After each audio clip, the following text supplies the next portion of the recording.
கிறிஸ்துவுக்குள் பிரியமானவர்களே, பரம சத்தியத்தில் பரவசம் தினசரி தியானத்தினூடாக இன்றைய நாளில் உங்களை சந்திப்பதில் மிக்க மகிழ்ச்சி.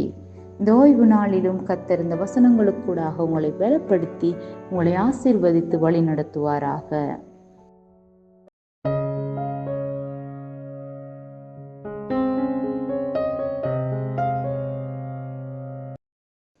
இன்றைய நாளுக்கான தியான பகுதி, நாம் ஜெபிக்கும் போது மாற்றங்கள் நிகழும்.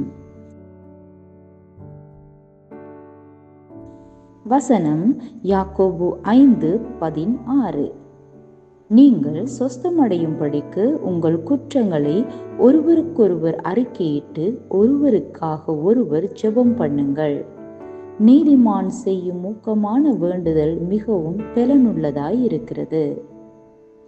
ஜெபம் பலவீனமான இருதயம் உள்ளவர்களுக்கு மற்றும் கைவிடப்பட்ட நம்பிக்கை இழந்தவர்களுக்கு உதவுவதற்கு உள்ளது என்று சிலர் நினைக்கின்றனர்.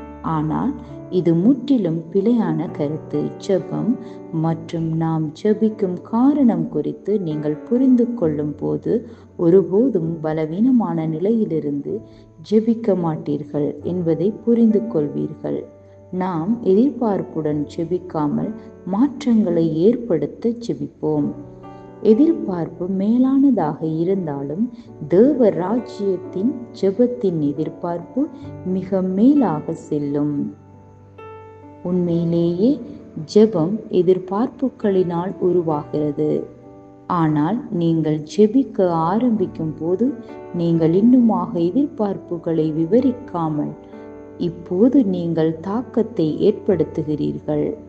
ஒடுக்கப்பட்டு பாதுகாப்பு இல்லாதது போல் தோன்றுகின்ற எதிர்பார்ப்பு உடைக்கப்பட்ட நிலையில் நம்மை வைக்க தேவனுக்கு ஒருபோதும் அவசியமில்லை.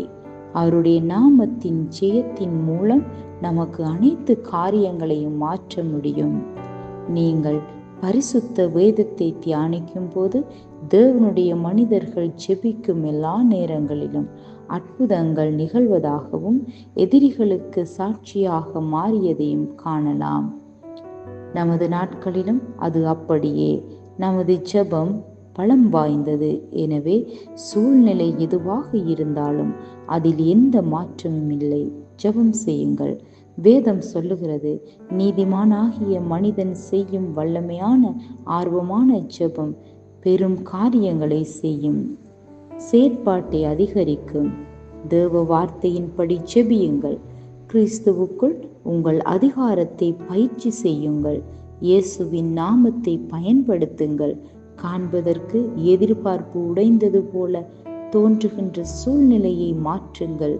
நீங்கள் உங்களுக்காக, அன்புக்குரியவர்களுக்காக, உங்கள் தேசம் ஆத்துமாக்களை வெல்ல, சுவிசேஷத்தின் வளர்ச்சிக்காக ஜெபித்தால் உங்கள் சத்தம் தேவனுக்கு முன்பாக கேட்க உங்களுக்கு உரிமையுண்டு என்பதை அறிந்து விசுவாசத்துடன் ஜெபிப்பீர்கள்.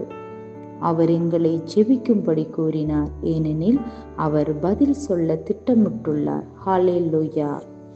கடைசி வழியாக நமது சுய புத்தியினால், வேறு வழி இல்லாததினால் செய்யும் ஒன்றாக ஒருபோதும் ஜெபத்தை காணாதீர்கள்.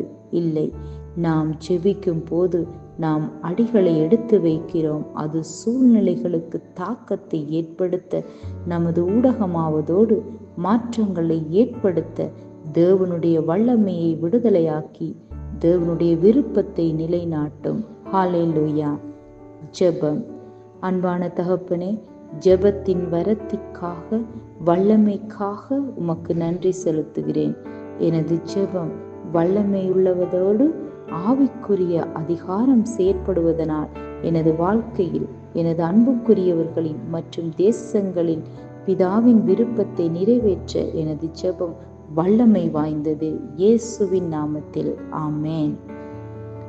மேலதிக பாடம் 1 யோவான் 5 14-15 வசனம்.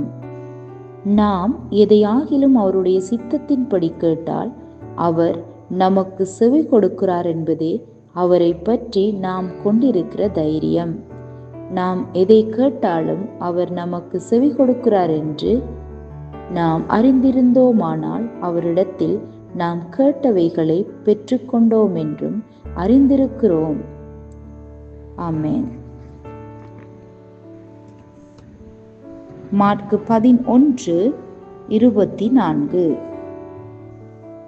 ஆதலால் நீங்கள் ஜெபம் பண்ணும் போது எவைகளை கேட்டுக்கொள்வீர்களோ அவைகளை பெற்றுக்கொள்வோம் என்று விசுவாசியுங்கள், அப்பொழுது அவைகள் உங்களுக்கு உண்டாகும் என்று சொல்லுகிறேன்.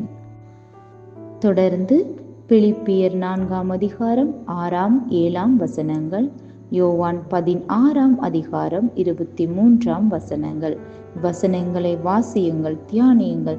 கர்த்தர் உங்களோடு கூட இருப்பாராக. ஆமென். நன்றி.